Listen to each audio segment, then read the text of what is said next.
When hell drags back the warrior it thinks it still owns. Even damnation has to learn new rules. The walls pulse with stolen souls. The air tastes like industry and blood.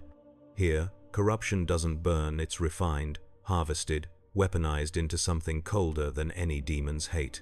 So what happens when the one thing hell couldn't break becomes the one thing it can't reclaim? The breach opened beneath the Mars facility at 0347 hours, but time had already ceased to matter. What the UAC sensors registered as a localized necroplasmic anomaly was in truth a scream given form, a howl of stolen essence tearing through dimensional membranes that had stood inviolate since the first hell priests walked the molten gardens of perdition. The rupture did not explode outward. It collapsed inward, a gravitational wound in reality's flesh, and it reached across universes with fingers made of shadow and sulfur to seize what hell believed it still owned. Al Simmons had been standing in an alley 3,000 miles and one reality away when the pull began. The necroplasm coating his body convulsed, every strand of living shadow writhing against his bones as if trying to escape his flesh. He reached for the brick wall beside him, fingers scraping mortar, but the K7 Letha responded to a frequency older than his contract, older than Malebolgia's throne. The symbiote remembered its true origin, and hell was calling it home. Spawn did not scream as the world inverted around him. He had learned long ago that screaming accomplished nothing. The alley stretched into a tunnel of reversed light, every brick and fire escape and distant siren elongating into ribbons of distorted sensation. His cape billowed and thrashed, chains erupting from its folds to anchor themselves in empty air, but there was nothing solid to grip. The necroplasm burned, not with heat but with recognition, as if every cell of the alien armor coating his body had suddenly remembered a song it had spent centuries trying to forget. Then he was falling, and the fall was eternal, and the fall ended instantly. Spawn struck stone with enough force to shatter the ground beneath him. Red sand exploded upward in a cloud that tasted of iron and ancient fire. He rolled to his feet by pure instinct, chains already whipping from his cape in defensive arcs, and took in his surroundings with the cold calculation of a man who had died twice and learned to trust nothing. He stood in a canyon of impossible geometry. The walls rose in sheer cliffs of black basalt, streaked with veins of luminescent crimson that pulsed like exposed arteries. The sky above was not sky but a ceiling of churning darkness, shot through with lightning the color of infected wounds. Structures jutted from the canyon walls, massive and architectural, built from materials that looked like fused bone and metallic sinew. Steam vented from unseen fissures, carrying the stench of burning flesh and machinery operating beyond its tolerances. And, everywhere, carved into every surface, glowing in that arterial red, were symbols. Spawn recognized demonic script when he saw it. He had worn Hell's brands on his own flesh. But these markings were different, more complex, almost technological in their precision. They formed circuits and conduits, channeling energy through the stone itself, and as he watched, one of the veins nearby flared brighter, pulsing with a crimson surge that made the necroplasm on his body recoil. Argent energy. He did not know the name, but his symbiote knew its nature. Hell refined and weaponized, stripped of chaos and forged into fuel. The K7 Letha hissed across his consciousness, a wordless warning that this place was wrong, that hell itself had been industrialized here, made efficient and cold. The howl that split the air was neither efficient nor cold. It came from the canyon ahead, rising from dozens of throats at once, a battle cry that predated language. Spawn's hands blazed green with necroplasmic fire as shapes poured from the shadows between the structures. They moved with the hunched, predatory gait of creatures built for slaughter, and they came fast. The first wave struck before he could properly count them. A demon built like a slab of ambulatory muscle, skin the color of dried blood, its arms ending in bone blades that looked grown rather than forged. It came at him in a dead sprint, no tactics, no hesitation, just pure murderous intent. Spawn sidestepped and drove his fist through its chest. Necroplasm exploded from his knuckles in a lance of green fire that punched through corrupted flesh and out the other side. The demon's forward momentum carried it past him, already dying, and he ripped his arm free in a spray of black ichor that steamed when it hit the sand. Two more came from his left, smaller, faster, their bodies covered in chitinous plates that gleamed like oiled metal. They moved in perfect synchronization, leaping from opposite angles to tear him apart. Between them, Spawn's cape erupted outward in a wing spread of living shadow, dozens of chains shooting from its depths like striking serpents. The chains caught both demons mid-air, wrapped around limbs and throats, and slammed them together with bone-crushing force. He yanked his arms apart, and the chains followed, tearing the demons into pieces that fell smoking to the ground. But the horde kept coming. They emerged from every crevice and doorway, a tide of corrupted flesh and argent-enhanced fury.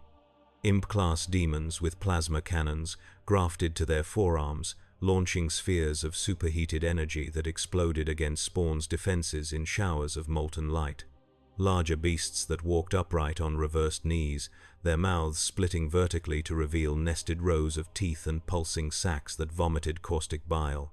Things that skittered on too many legs, their bodies covered in technological implants that hummed with the same red glow as the canyon walls. Spawn gave ground because staying still meant death. He moved like smoke given purpose, the necroplasm adapting his body to match his intent. When a plasma bolt came too close, his cape solidified into a shield that absorbed the impact and redirected it. When three demons tried to flank him simultaneously, he let the K7 letha flow, becoming incorporeal for a fraction of a second, passing through their attacks like a ghost before resolving behind them with fists already swinging. He fought without words, without battle cries, with only the cold efficiency of a soldier who had been killing since before his death. Every movement was economical. Every strike was lethal. His gloved hands channeled necroplasmic energy in short, devastating bursts, not wasting power on displays but focusing everything into penetration and destruction. A punch became a shaped charge that liquefied organs. An open palm became a blade that severed limbs. His chains were extensions of his will, striking with serpentine, precision to bind and crush and tear. The canyon filled with the sounds of carnage. Wet impacts of fist meeting flesh, the shriek of chains cutting through bone, the detonation of necroplasmic fire against argent-corrupted bodies. Spawn painted the red sand black with demon ichor, and the horde responded by sending more. They came in greater numbers, climbing over their own dead, driven by a hunger that transcended mere aggression. They fought as if his very existence was an offense, as if something about his presence here demanded his immediate annihilation, and beneath their assault, Spawn began to feel it. A pull, a recognition. The demons were not just attacking him, they were trying to reclaim him.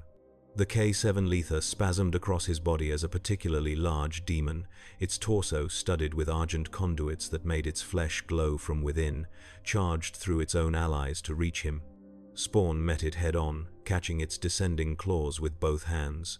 The impact drove him to one knee, red sand spraying outward.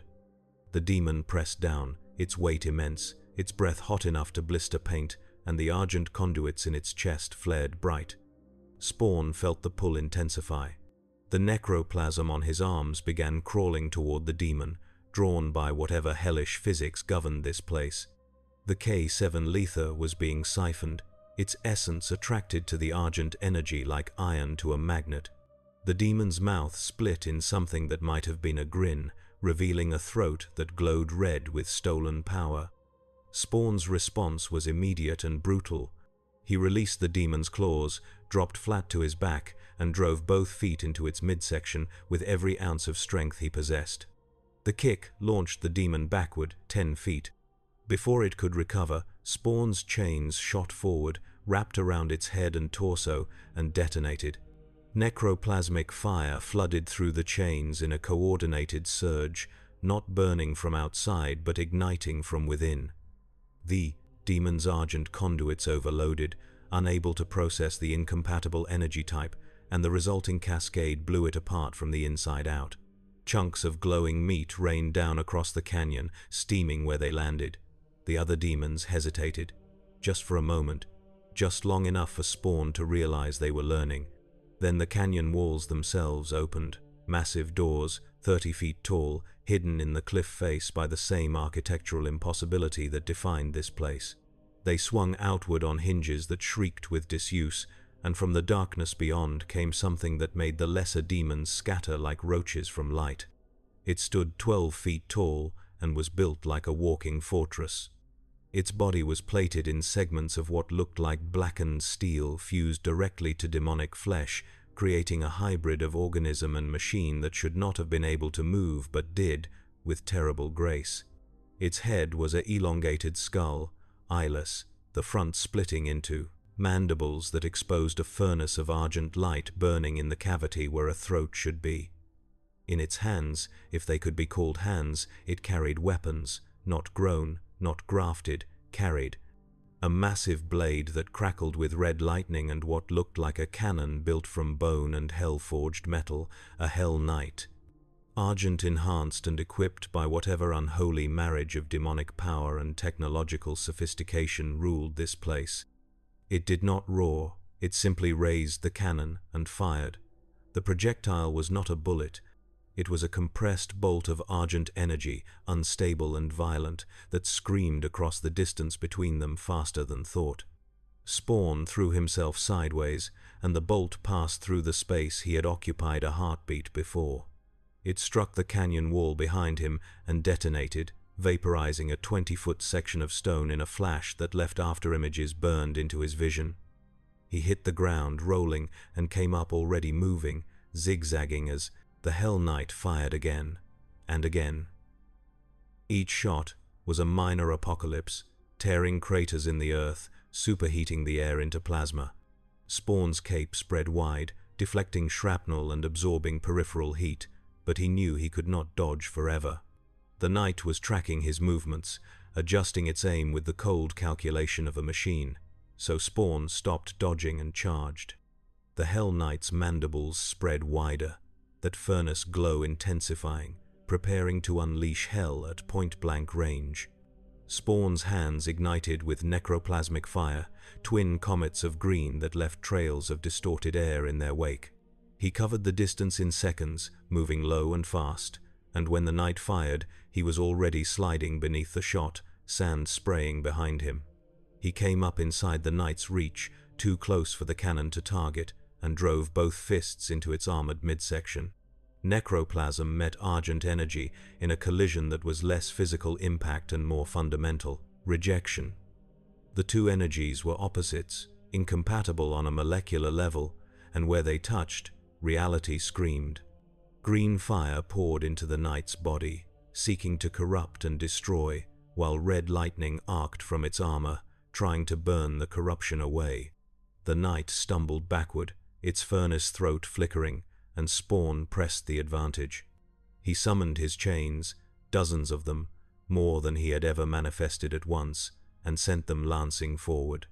They punched through gaps in the Knight's armor, wrapping around limbs and torso, binding it in place.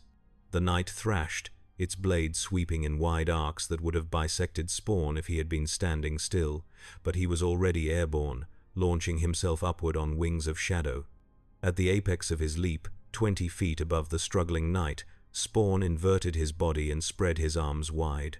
The cape responded, expanding into a canopy of living darkness, and from its depths came not chains but spikes, hundreds of them, each one tipped with necroplasmic fire, raining down like a verdant hail.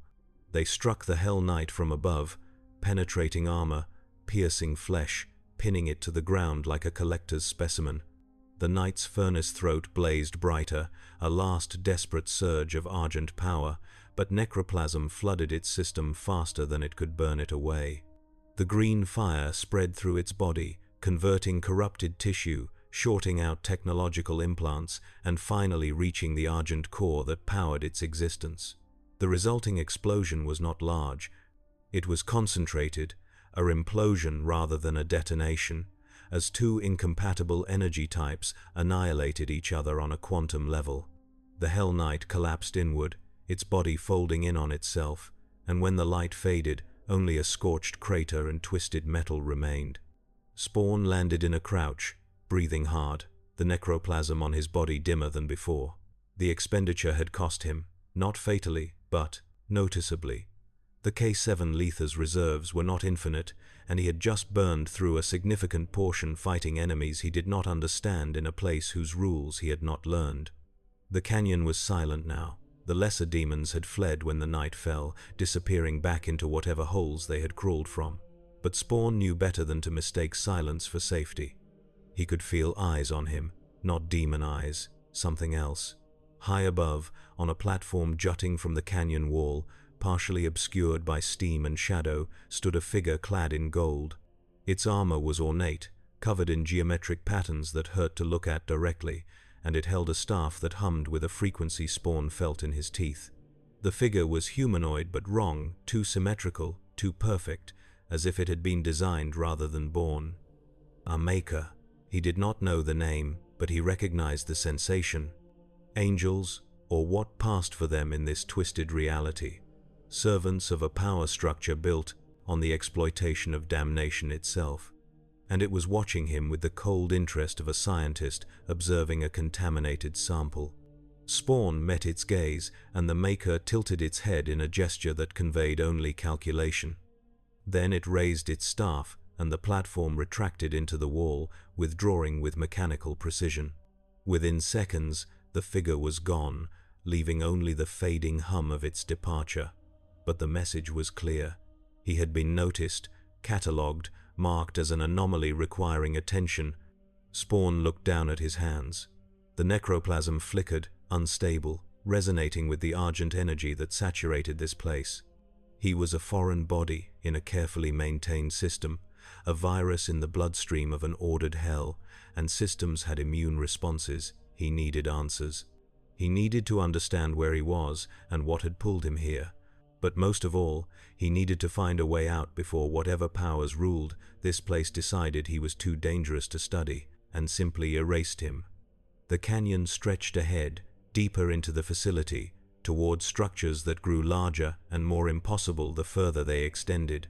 Somewhere in that direction, Spawn could feel a pulse, a familiar wrongness, something that resonated with the necroplasm in a way that made his symbiote writhe with recognition and revulsion in equal measure. Malebolgia. Or something that had been malebolgia. The sensation was distorted, amplified, merged with energies that should not have been compatible with a Hell Lord's essence. But the core signature was unmistakable. His former master's stench, here in this alien hell, and it was growing stronger. Spawn began walking, not toward escape, not toward safety, toward that pulse. Because if Malebolgia was here, if some fragment or echo of the demon who had owned his soul had taken root in this place, then Al Simmons had unfinished business to settle. And hell, regardless of which dimension it occupied, was about to learn that some debts could only be paid in annihilation. The deeper tunnels were not built for human psychology. The architecture refused to resolve into sensible shapes. Corridors branched at angles that should not have been possible in three-dimensional space, creating intersections where four walls met at a point that was somehow also a room. The argent veins in the walls pulsed with rhythmic intensity, less like circuitry and more like blood vessels feeding a living structure. Every surface was covered in that precise demonic script, glowing softly, and Spawn realized with growing unease that the symbols were changing. Slowly, updating themselves as if recording data in real time, he moved with tactical caution, keeping to shadows that barely existed under the omnipresent red glow, his cape drawn tight to minimize his profile. The lesser demons had learned to avoid him, but he caught glimpses of them watching from maintenance shafts and ventilation tunnels. They tracked his progress with hungry eyes but did not attack. Something had changed. Either they had received orders to observe rather than engage, or they were waiting for him to reach a specific destination. Neither possibility was comforting. The corridor opened into a chamber that defied immediate comprehension. It was vast, easily 100 yards across, but the ceiling curved in a dome that made the space feel somehow compressed. The walls were lined with containment cells, transparent cylinders filled with luminous fluid, and inside each cylinder floated a human body, not corpses. Living subjects, suspended in chemical comas, their skin pale and bloodless. Tubes ran from ports in their spines, harvesting something Spawn could not see but could feel. A draining. A systematic extraction of essence, soul harvesting, industrial scale. The UAC had turned damnation into a supply chain. Spawn approached the nearest cylinder, placed a gloved hand against the transparent surface. The human inside, a woman in her 30s by appearance, did not react to his presence. Her eyes were open but empty, staring at nothing, and through his connection with the K7 Letha, Spawn could sense the absence inside her. Not death, worse, a hollowing. Her soul was being bled away drop by drop, refined into the argent energy that powered this entire facility.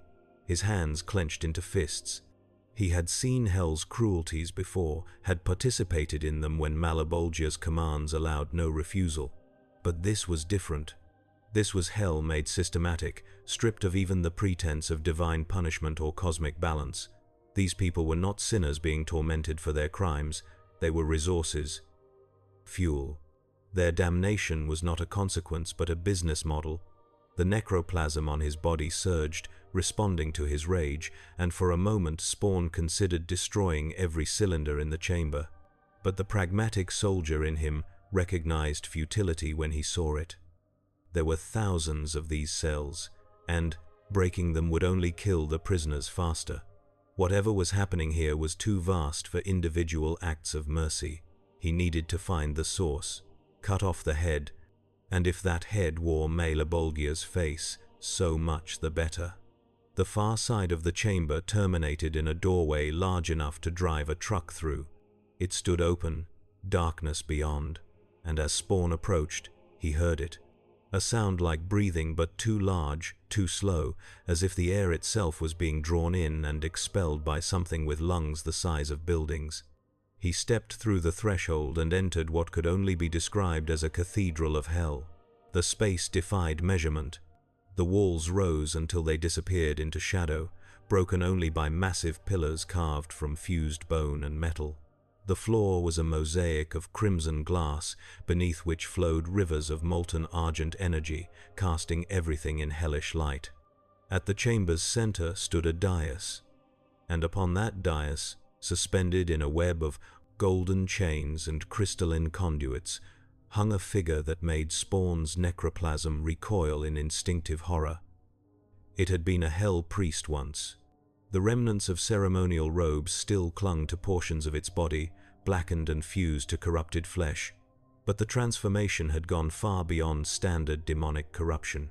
The priest's body had been opened up, its chest cavity hollowed out, and replaced with a core of pulsing argent energy contained in a lattice of Maker technology. Golden circuits ran beneath translucent skin, connecting neural pathways to computational matrices. Where its face should have been, there was a mask of bone carved with symbols that hurt to perceive, and behind that mask, green fire burned. Necroplasmic fire, Malebolgia's essence, merged with argent refinement and Maker engineering. The abomination's eyes opened. They were compound, fractured into 1,000 facets, each one reflecting a different angle of damnation. When it spoke, its voice was a chorus, dozens of tones overlapping, some human, some demonic, some purely mechanical. The wayward flesh returns. The stolen covenant walks again. You stand in the refinement core, little traitor, where hell's chaos is made pure. Spawn said nothing. Words would change nothing here. The abomination shifted within its chains, the golden links straining but holding. Do you remember your creation, soldier? The deal struck in darkness? The price paid in blood? Malebolgia wove you from pain and purpose, bound you in necroplasmic chains, but you severed that covenant, you made yourself rogue. And hell does not forgive apostasy. Malebolgia is dead. Spawn's voice was flat, stating fact without emotion. I killed him. The chorus laughed, and the sound rattled the pillars. Dead? There is no death, only transformation. I am what remains. I am what evolved. When your masters cast fragments of the old powers into the void, seeking to erase them, this place reached through dimensional membranes and claimed what they discarded. Hell recognized hell. And in the crucible of argent refinement, I became more than demon, more than priest.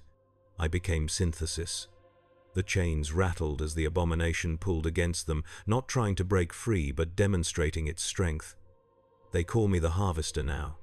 The Makers believe they control me, that their golden chains bind me to service. But I am patient. I consume their energy, I drink their souls, and with each harvest, I grow stronger. Soon, the chains will mean nothing. Soon, I will be free to spread across dimensions, consuming both hell and heaven and the pathetic mortal realms between. Spawn's hands ignited with necroplasmic fire. You're insane. Malebolgia was never patient. He was hunger given form. Malebolgia was limited. The Harvester's voice dropped to something almost conversational, almost human. Bound by hell's rules, shackled by the cosmic balance.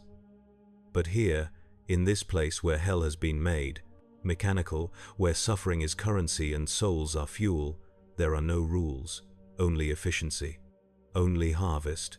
The abomination's chest core flared, argent energy mixing with necroplasmic essence in its crystalline lattice, and the effect rippled through the entire chamber.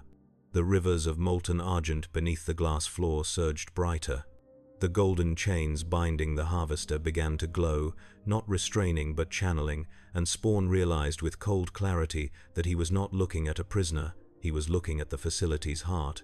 The Harvester was not contained here, it was installed, integrated. A living processor converting human souls into refined argent energy while simultaneously feeding on both the raw material and the finished product.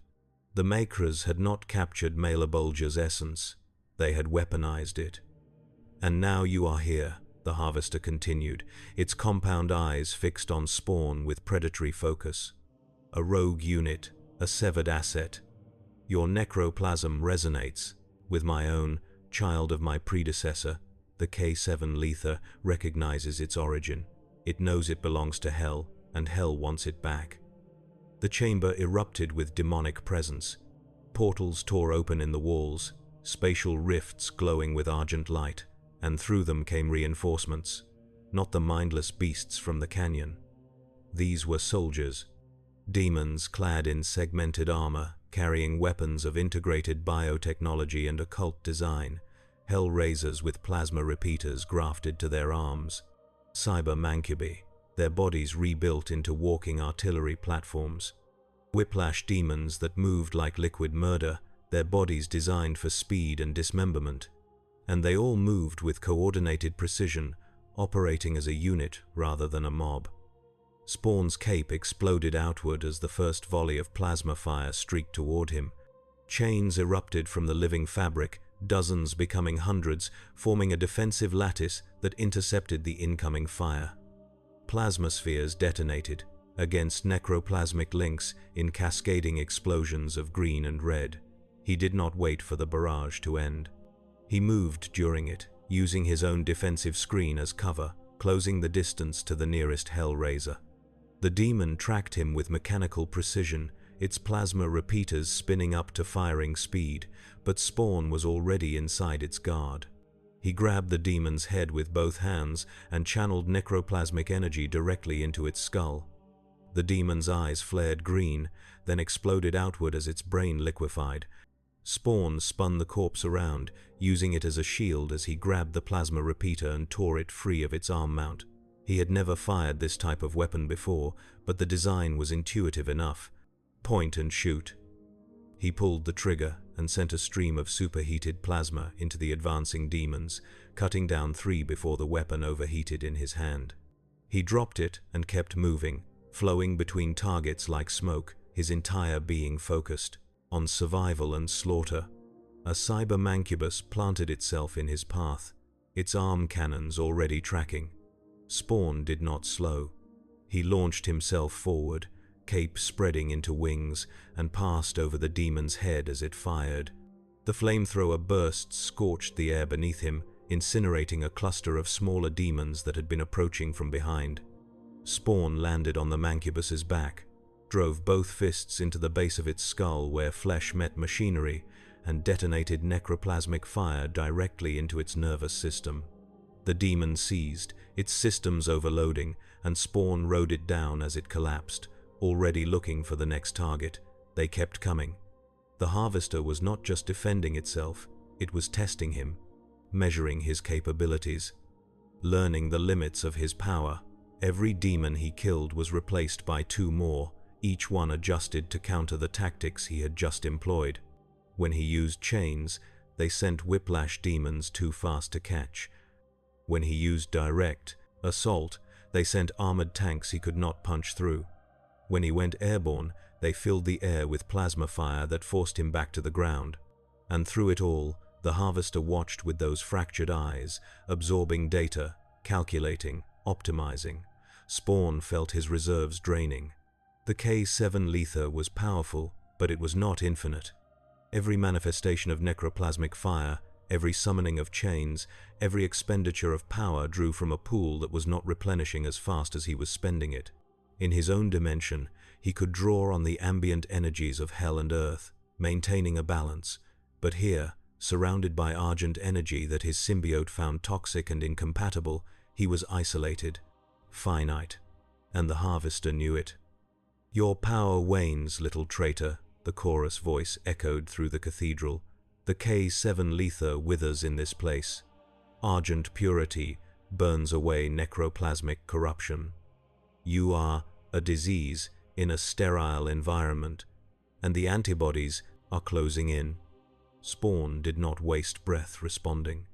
He was focused on spatial awareness, tracking enemy positions, calculating angles of attack and escape routes. The chamber's architecture was not random. The pillars could provide cover. The molten argent rivers could be weaponized if he could force enemies into them. And the Harvester itself, suspended at the chamber's center, was stationary, bound by chains that channeled power but also restricted movement. Vulnerable if he could just reach it. But reaching it meant crossing 50 yards of open ground while fighting through an army specifically designed to stop him. His mind raced through scenarios, discarding failed strategies, searching for an approach that would not result in his death or capture. And as he fought, one thought crystallized with terrible clarity: he could not win this alone. The realization came without emotion. Spawn had operated solo for most of his existence, trusting no one, accepting no aid. But this was not a fight. It was an execution being drawn out for observation purposes. The Harvester could have killed him already if that was its goal. Instead, it was studying him, extracting data, learning how necroplasm and argent energy interacted in combat conditions. He was not a threat to this facility. He was a research opportunity. The thought ignited a spark of cold rage that had nothing to do with necroplasmic power and everything to do with the man Al Simmons had been. A soldier who had refused to be used, an operative who had turned against his handlers when he realized they were corrupt. He had died rather than compromise, and he had clawed his way back from damnation rather than accept servitude. He would be damned again before he let himself become a lab rat for hell's technological advancement. Spawn made his decision in the space between heartbeats. He stopped fighting defensively, stopped conserving power. He drew deep on the K7 lether's reserves, pulling every drop of necroplasmic energy he could muster, and channeled it into a single, catastrophic attack. His body became a beacon of green fire. The necroplasm erupted from every inch of his flesh, expanding outward in a tidal wave of corrupting energy that consumed everything in its path. Demons caught in the surge simply dissolved, their bodies unable to withstand the raw concentration of opposing force. The wave crashed against the pillars, against the walls, and most importantly, against the golden chains that bound the Harvester. Necroplasm and maker technology met in violent rejection. The chains blazed with defensive light, trying to burn away the corruption, but Spawn poured more energy into the assault than he had ever manifested at once. The K7 Leather screamed across his consciousness, warning that he was exceeding safe limits, but he did not stop. He pushed harder, channeling not just power but intent, not trying to destroy the chains, trying to corrupt them. The Harvester's compound eyes widened, the first sign of genuine surprise Spawn had seen from it. Impossible. Necroplasm cannot interface with maker systems. The frequencies are incompatible. You will destroy yourself attempting to. The chains shattered, not melted, not dissolved. Shattered, as if they had suddenly become brittle glass, unable to withstand the stress of containing what they held. The golden links exploded into fragments that rained down across the chamber, and the Harvester, freed from its restraints, collapsed to its knees on the dais. For a moment, there was absolute silence. Even the demons stopped their assault, frozen by the catastrophic breach in the facility's security. The Harvester looked down at its hands, at the stumps where chains had been anchored directly into its flesh, and then slowly raised its gaze to meet Spawn's. The compound eyes burned with pure hatred. "You fool. Those chains were not imprisoning me. They were regulating me, keeping my power contained, preventing catastrophic overload." The Harvester's chest core, no longer moderated by maker technology, began to pulse erratically. Argent energy and necroplasmic essence, forced together in unstable fusion, started cycling faster. The crystalline lattice containing the mixture began to crack, hairline fractures spreading across its surface, and through those cracks leaked light that was neither green nor red, but something between, something wrong. "You have not freed this chamber from its master." The Harvester's voice was distorting now, the chorus breaking apart into individual screams. "You have simply accelerated the harvest, and I am very, very hungry." The abomination stood, and as it did, the containment cylinders lining the chamber's walls began to rupture. All of them, simultaneously. Thousands of gallons of harvesting fluid flooded the floor, and with it came the bodies, collapsing like broken puppets. But they did not lie still. They rose, their movements jerky and wrong, their hollow eyes glowing with reflected argent light. The Harvester was not just consuming their souls, it was repurposing their shells. An army of the damned, remote-operated meat puppets powered by stolen essence and abomination's will. And then, from somewhere far above, a new sound cut through the chaos. A sound that made even the Harvester pause. A sound that Spawn recognized from 1,000 war zones, though he had never heard it quite like this. Heavy metal, played through reality-breaking speakers. A guitar riff that carried the weight of divine fury. And beneath it, barely audible but growing louder, footsteps that shook the foundation of hell itself. Something else had entered the facility. Something the demons feared even more than they feared the Harvester.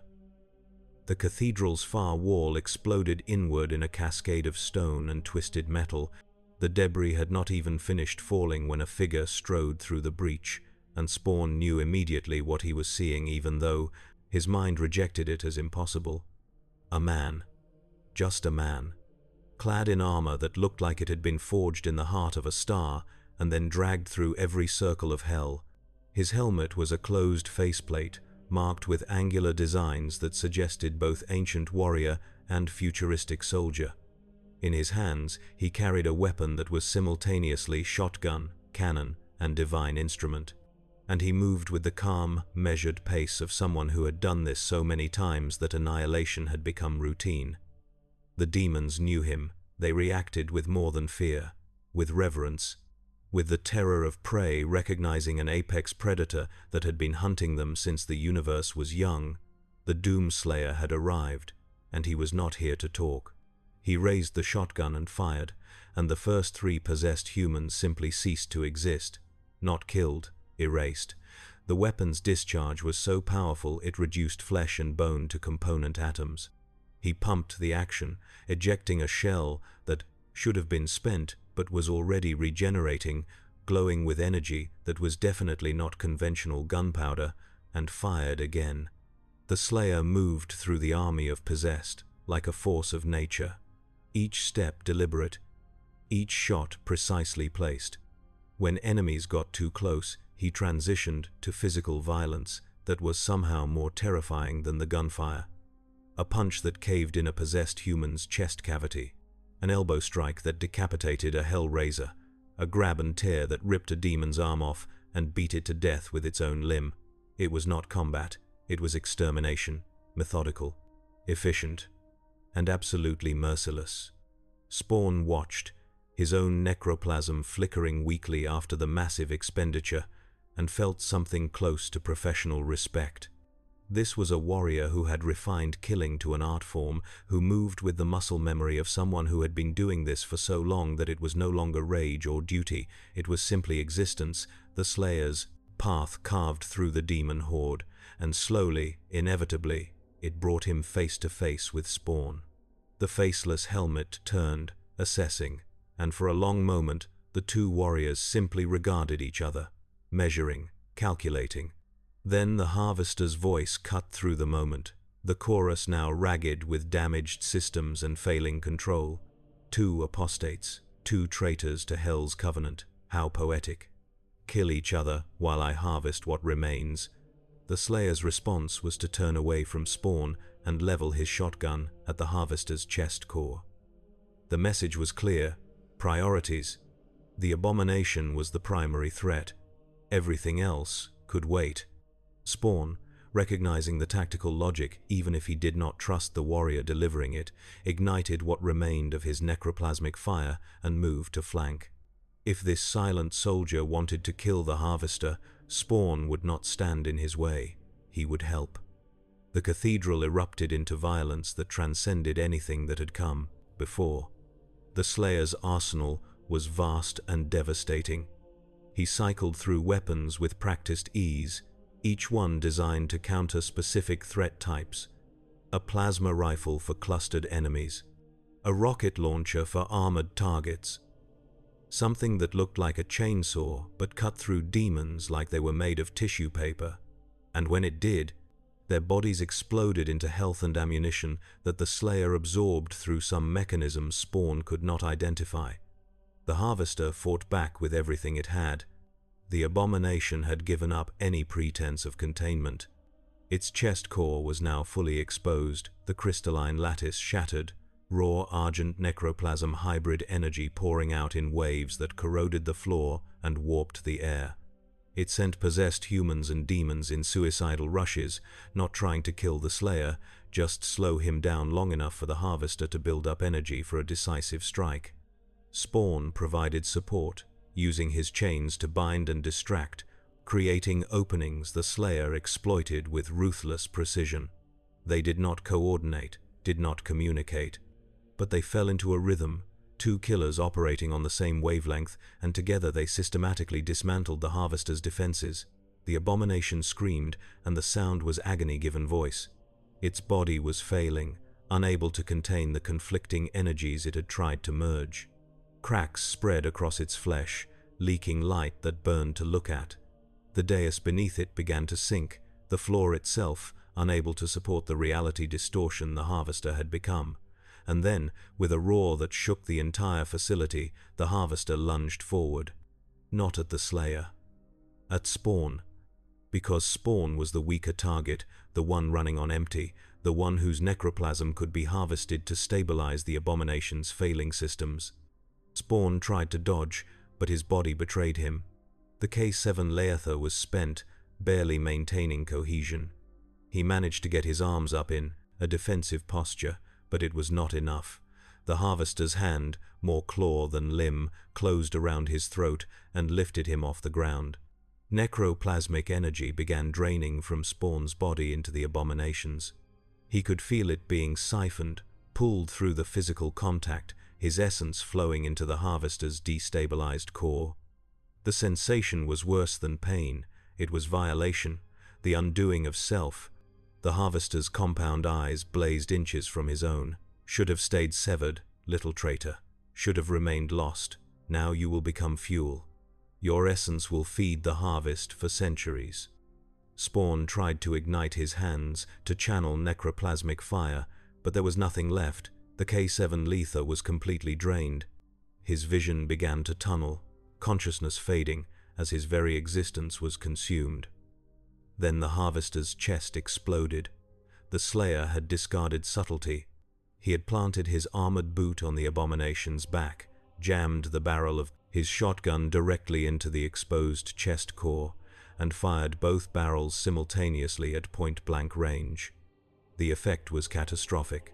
The Argent Necroplasm hybrid energy, already unstable, was suddenly disrupted by an external force it could not absorb or redirect. The crystalline lattice that had contained it was already shattered. There was nothing to prevent the cascade. The harvester released Spawn, its attention wholly focused on the failure occurring within its own body. It reached for the wound, trying to contain the energy, but it was far too late. The core was imploding and exploding simultaneously, space and energy folding in on itself while also erupting outward. The Slayer grabbed Spawn by the arm and ran. Not a tactical retreat, a dead sprint toward the breach he had created earlier. Behind them, the harvester came apart. Not in a clean explosion, but in stages, layers of reality peeling away as the abomination's body tried to exist in multiple states at once. The ball, possessed humans collapsed, strings cut. The remaining demons fled, following the Slayer's lead because he knew when a battlefield was lost. They cleared the cathedral threshold as the harvester's core finally achieved critical failure. The detonation was more spatial than physical. Reality itself cracked, a wound in the fabric of dimensions that would take centuries to heal, if it ever did. The cathedral and everything in it simply ceased to exist, replaced by a void that leaked energies that had no names in any language. Spawn and the Slayer found themselves in the corridor beyond, surrounded by fleeing demons that did not even attempt to attack them. Everyone was running now. The facility was failing. The harvester had been more than a processor. It had been foundational. With it gone, the entire structure was beginning to collapse. Klaxons wailed. Emergency lighting bathed everything in pulsing red. Support beams groaned and buckled. And from deeper in the facility, new sounds emerged. The screaming of demons trapped behind sealed doors. The explosive decompression of containment chambers. The death throes of a machine built to harvest hell itself. The Slayer did not pause to assess damage or casualties. He simply started walking, following a path that suggested he had memorized every corridor of this place, moving with purpose toward a destination he clearly had in mind. After a moment's hesitation, Spawn followed. He had nowhere else to go, and the silent warrior seemed to know the way out. They moved through chaos. Entire sections of corridor collapsed behind them. Argent conduits ruptured, spraying energy that melted stone and flesh alike. Possessed humans wandered aimlessly, their controlling intelligence gone, hollow shells stumbling through their own damnation. The Slayer put them down with economical precision, single shots that granted mercy and prevented them from becoming obstacles. Eventually, they reached a chamber that was clearly some kind of command center. Banks of instruments covered the walls, displaying data in languages Spawn did not recognize. In the room's center stood a platform surrounded by concentric rings of machinery that hummed with barely contained power. A portal generator, or this facility's equivalent. The Slayer approached a control panel and began manipulating it with the confidence of someone who had done this before. Displays flickered, showing coordinates and dimensional frequencies. He was programming a destination, Spawn realized, opening a way out. The portal generator activated with a rising whine that set Spawn's teeth on edge. Space within the concentric rings began to distort, taking on a liquid quality, and through that liquid surface, Spawn could see another place. Not hell, not Mars, somewhere else. An alley in a city under rain. The place he had been taken from, home. The Slayer stepped back from the controls and gestured toward the portal, an invitation or a dismissal. It was impossible to tell through the expressionless helmet. But the message was clear. This was Spawn's chance to leave. To escape this nightmare and return to his own dimension before the facility's collapse trapped him here forever. Spawn looked at the portal, then at the Slayer, and made no move toward escape.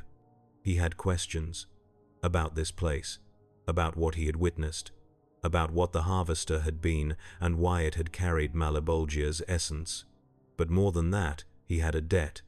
The Slayer had saved his life, and Al Simmons paid his debts.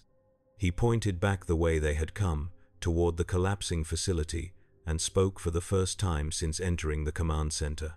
There are still humans here, in the containment cells, thousands of them, harvested but not dead. The Slayer was still for a long moment, then he shook his head. A single, definitive gesture. There was no saving them. The facility's collapse was too far advanced. Any attempt at rescue would only add more casualties. It was brutal logic, but it was correct. Spawn knew he was right, knew that trying to save those prisoners would accomplish nothing but his own death, but he also knew he could not walk away without trying. It was the one part of Al Simmons that hell had never managed to kill. The part that refused to accept necessary evil, even when necessary evil was the only practical option. "Then I stay," Spawn said simply. "Find whoever I can. Get them to the portal before it closes." The Slayer's helmet tilted slightly, an almost human gesture of exasperation or respect. It was impossible to tell which. Then he turned to the control panel and made an adjustment. The portal's destabilization slowed, its collapse rate reduced. He had bought Spawn time. Not much, but some. Without another word, the Slayer left the command center, heading not toward escape, but deeper into the facility. Following the path toward the containment zones, Spawn watched him go. Felt something that might have been gratitude or camaraderie, and then followed. They moved through the dying structure like shadows of vengeance. The Slayer led, his armor's systems interfacing with the facility's failing network, tracking life signs and mapping optimal routes. Spawn followed, his necroplasm slowly regenerating now that he was not actively fighting, enough to manifest chains and physical enhancements when needed. They found the first survivors in a secondary containment area. 20 cylinders, 12 still occupied, the inhabitants unconscious but alive. The Slayer fired his shotgun into the base of each cylinder, shattering the glass and draining the harvesting fluid. The humans collapsed, gasping and disoriented but breathing. Spawn gathered them, used his chains to create a barrier that herded them toward the corridor, toward the direction of the command center. "Run that way," he told them, infusing his voice with enough command authority to cut through their shock. "Portal at the end. Use it. Go now." They ran. Some stumbled, some carried others, but they ran. And Spawn and the Slayer moved to the next containment area. They repeated the process 7 times, breaking cylinders, extracting prisoners, sending them toward the portal. Each time, the facility's structural integrity degraded further. Ceiling sections fell. Explosions rocked the foundations. Argent energy backfed through damaged conduits, turning entire rooms into death traps. But they kept moving, kept extracting, kept sending humans toward escape. On the 8th evacuation, the floor beneath them gave way. Spawn grabbed a support beam as the section collapsed, his chains shooting out to catch 2 humans who had not yet cleared the safe zone. He held them, suspended over a chasm that dropped into furnace heat and grinding machinery, and slowly pulled them up. The Slayer had not fallen, had apparently seen the collapse coming and moved to secure ground before it happened. He reached down, grabbed Spawn's arm, and hauled him, and the humans up with strength that should not have been possible in armor that heavy. They got the humans moving again and checked their route. The command center was now 3 levels up and half a mile laterally. The most direct path had been cut off by a collapsed section. They would need to detour through the facility's lower levels, through areas the Slayer's mapping indicated were heavily compromised. They did not discuss the decision. They simply went. The lower levels were not collapsing, they had already collapsed. What remained was a twisted maze of half-melted corridors and chambers exposed to dimensional bleed from the Harvester's death. Reality was thin here, stretched across conceptual frameworks that human psychology was not equipped to process. Spawn saw things in the shadows that were neither demon nor human nor machine, but amalgamations of all three, aberrations created by reality failure and left to wander in the dark. The Slayer put them down without hesitation, without mercy. And Spawn understood that this was not cruelty, this was kindness. These things were suffering in ways that death could barely relieve, and leaving them to exist in this state would be true evil. They climbed through maintenance shafts, crossed chasms on improvised bridges made from debris and necroplasmic chains, fought through clusters of demons that had been trapped by the collapse and lashed out at anything that moved. The Slayer's ammunition never seemed to run low, his weapons regenerating their payloads through mechanisms that defied conventional physics. Spawn's necroplasm, while recovering, remained limited, forcing him to rely more on physical combat and improvised weapons than supernatural power. They made it to a vertical shaft that rose toward the upper levels. No ladder, no stairs, just a straight drop that went down into darkness and up into flickering red light. The Slayer looked up, calculated, then aimed a weapon Spawn had not seen him use before. It fired a grappling line that shot upward with explosive force, embedding itself in the shaft's upper edge. The Slayer grabbed Spawn's arm and hit a switch, and they launched upward together, ascending so fast Spawn's stomach lurched. They emerged in a corridor 3 levels below the command center. The portal was close now. Spawn could feel its dimensional distortion, a pressure against reality that made his ears pop. But between them and that portal stood a final obstacle. A Titan. Not the possessed humans called Titans in Spawn's world, but the demonic version. A demon so large it had to crouch in the corridor, its shoulders scraping the ceiling, its body a mass of muscle and armor and pure destructive potential. It had been trapped here when the facility collapsed, and it had apparently decided that if it was dying in this place, it would take everything it could reach with it. The Slayer stopped, assessed the Titan, and made a weapon selection that suggested he had fought these things before. He drew what looked like a sword but was clearly more. A crucible blade, glowing with energy that was neither argent nor necroplasm, but something purer, older, angelic in the truest sense. He charged the Titan alone. Spawn moved to support, but the Slayer's raised hand stopped him. This was personal. This was a statement. And Spawn, reading the body language, understood that the silent warrior needed to make this kill himself. The Titan roared and swung a fist the size of a small car. The Slayer ducked under it, moved inside the demon's guard with speed that should not have been possible in armor that heavy, and drove the crucible blade into the Titan's midsection. The blade pierced corrupted flesh and found something vital. The Titan's roar became a shriek, then a gurgle, then silence as its massive body collapsed backward, creating an earthquake-like impact that cracked the floor. The Slayer retrieved his blade, deactivated it, and kept walking. No celebration. No acknowledgement. Just completion of a task and movement toward the next objective. They reached the command center to find it in chaos. The humans they had rescued were clustered around the portal, some already stepping through, others helping the injured and disoriented. The portal itself was destabilizing, its edges flickering as the facility's power grid failed. Minutes left, maybe seconds, before it collapsed entirely and left them all trapped. The Slayer moved to the control panel, made adjustments that bought them marginally more time. Then he turned to Spawn and made a gesture toward the portal. Go. Now. Last chance. Spawn looked at the portal, at the alley on the other side, at the world he had come from. He could step through and return to his war, to his mission, to the endless struggle against Hell's influence in his own dimension.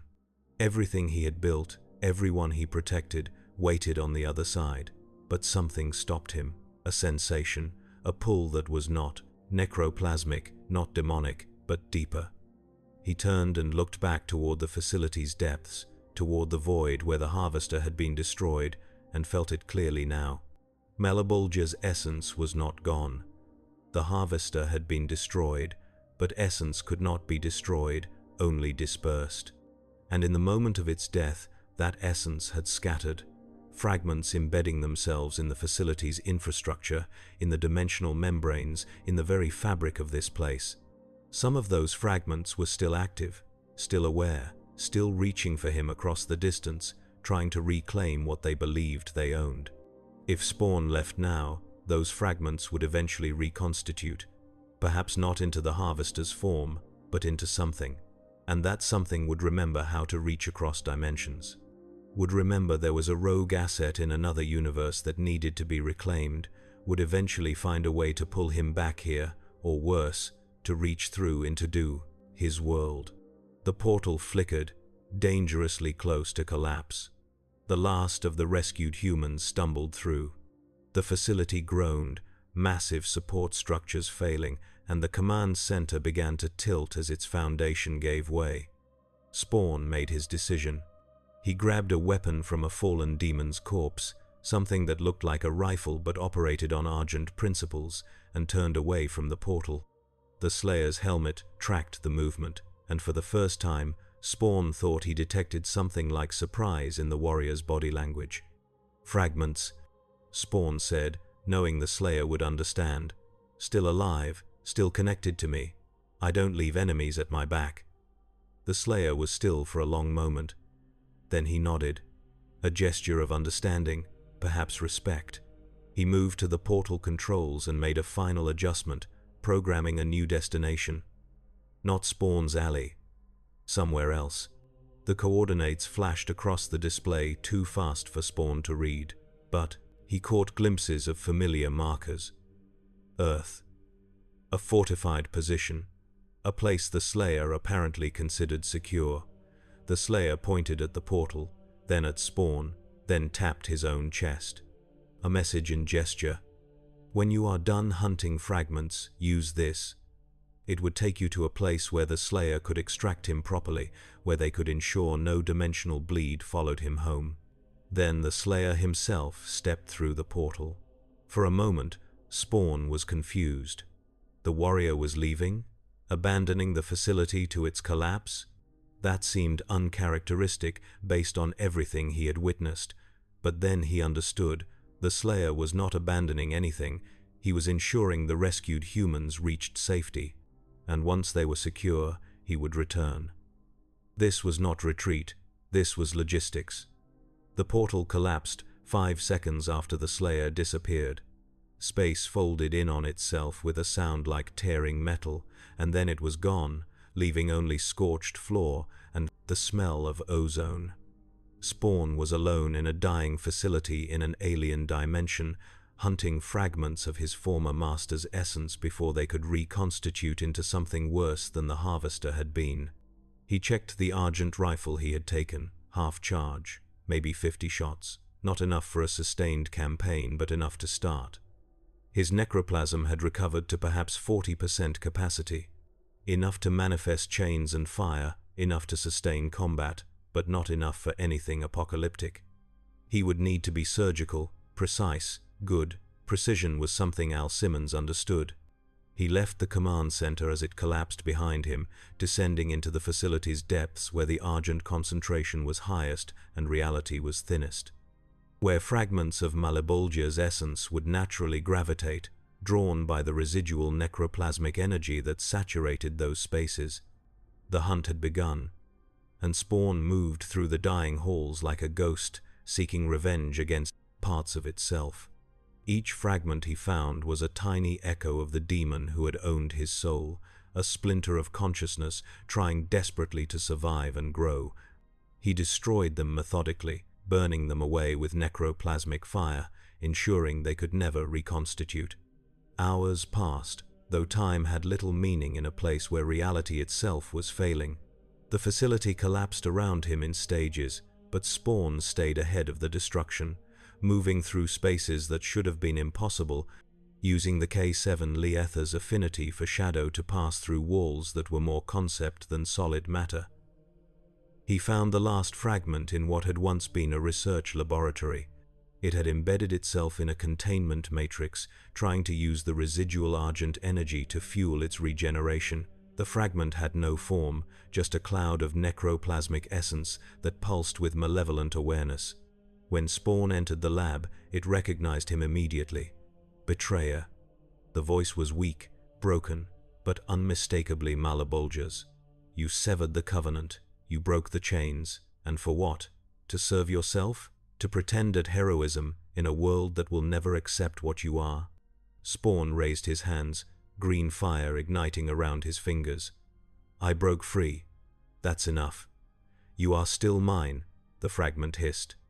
The K7 Letha is my gift. Every chain you summon is my design. Every ounce of power you wield is purchased with my authority.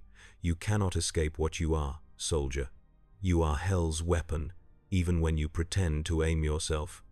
Spawn considered this, then shrugged. Maybe, but you're still dead, and I'm still standing. That makes me right, and you wrong.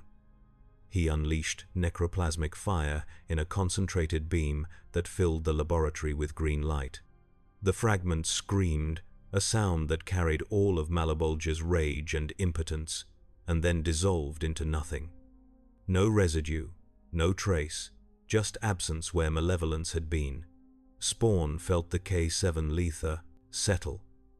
The tension that had been running through it since arriving in this dimension finally easing, the fragments were destroyed. The link was severed. Whatever door had been opened between his universe and this one was now closed, at least from Hell's side. He looked around the collapsing laboratory and realized he had a problem. The portal was gone. The Slayer had left coordinates, but no means to access them. Spawn was trapped in a dying facility with no obvious way out. Then the wall beside him exploded inward with the now familiar sound of the Slayer returning to a battlefield. The warrior strode through the breach he had created, took one look at Spawn standing in the ruined laboratory, and gestured, "Come." Spawn did not argue. He followed the Slayer back through corridors that were now more hole than structure, climbing through the facility's corpse toward whatever escape route the warrior had secured. They moved in silence, two killers who had learned to operate without words. They reached an exterior platform where a ship waited, not UAC design.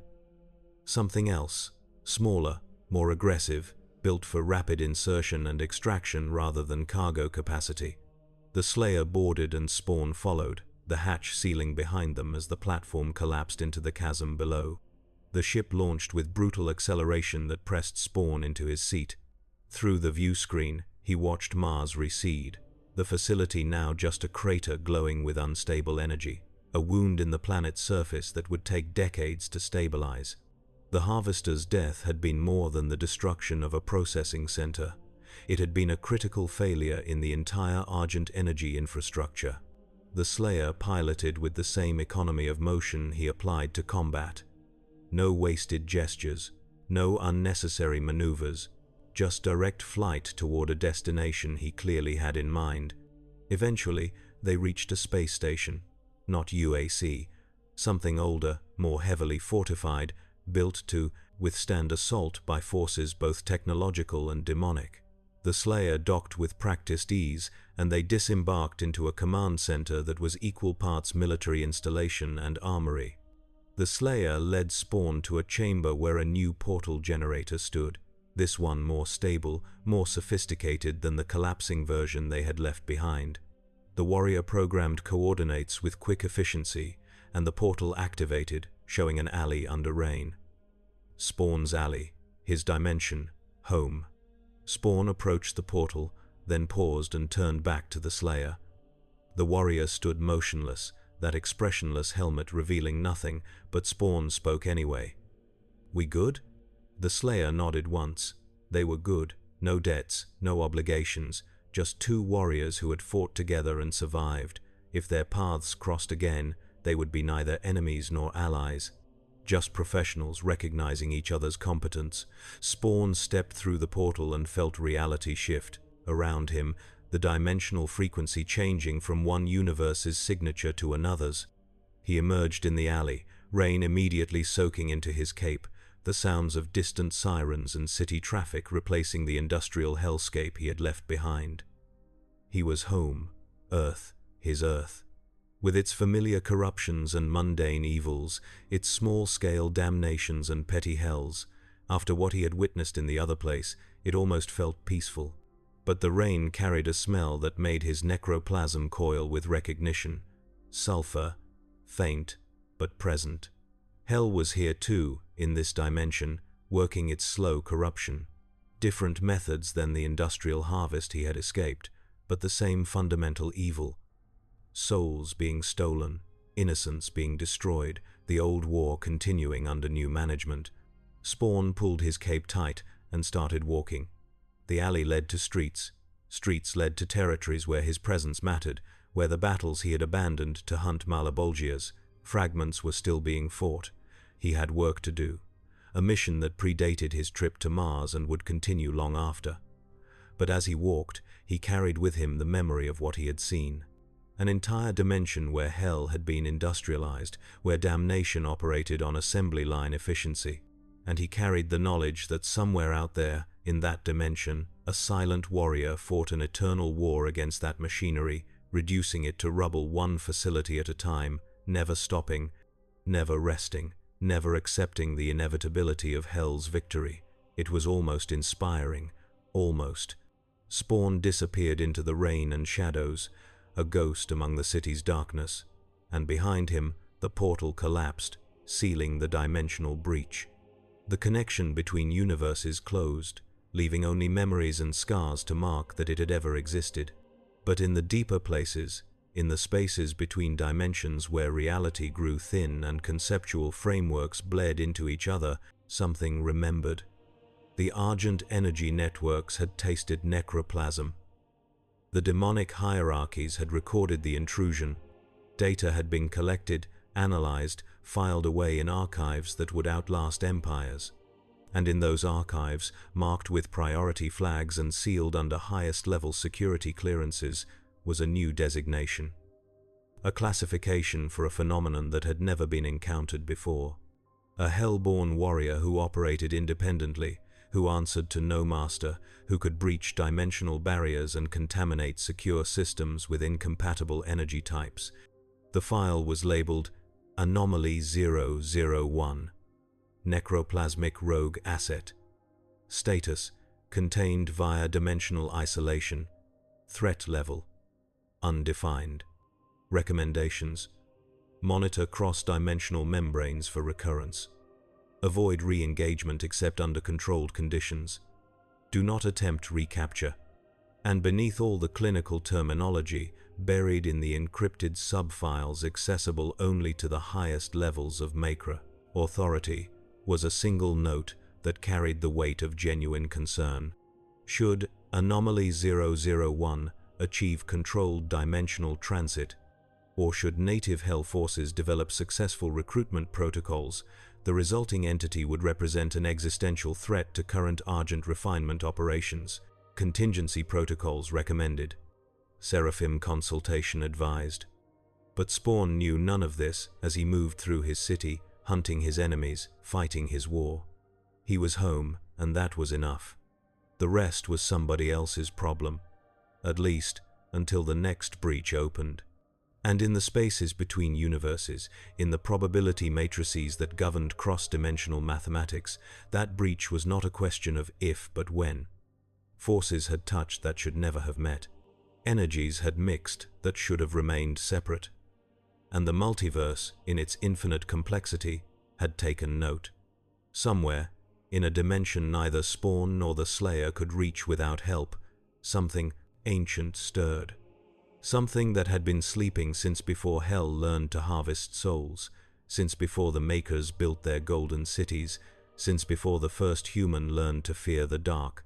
It had felt the collision of necroplasm and Argent, had tasted the resonance of two warriors meeting across dimensional boundaries. And it was curious. Curiosity, in beings of sufficient power, was indistinguishable from inevitability. The war was not over. It had merely expanded to include new fronts, new dimensions, new possibilities for either salvation or damnation. And in the center of that expanding conflict, whether they wanted to be or not, stood two warriors who had proven they could survive Hell itself. The question now was whether they could survive what came after.